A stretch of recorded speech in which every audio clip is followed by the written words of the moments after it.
Sara Duterte dumepensa hinggil sa inayag na Malacanang na failure umano siya bilang Education Secretary. Maabante sa balita, si Abante reporter Just Ignacio. Abante Radyo Live Report. Dumepensa si Vice President Sara Duterte hinggil sa inihayag ng Malacanang na failure umano siya bilang Education Secretary. Sa panayam sa kanya sa The Hague, Netherlands, sinabi ng VP na hindi niya naiintindihan kung saan ito nanggagaling dahil sinubukan pa siyang pigilan ni Pangulong Bongbong Marcos noong naghain siya ng kanyang resignation letter.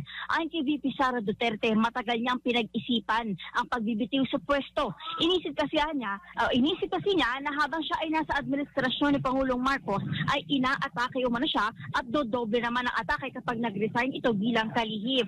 Ayon sa vice, matagal niyang hawak-hawak ang resignation letter at pabalik-balik sa Malacanang pero hindi niya pa ito maibigay-bigay.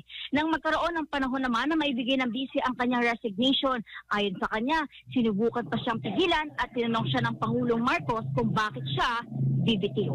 Ito si Just Ignacio Abante.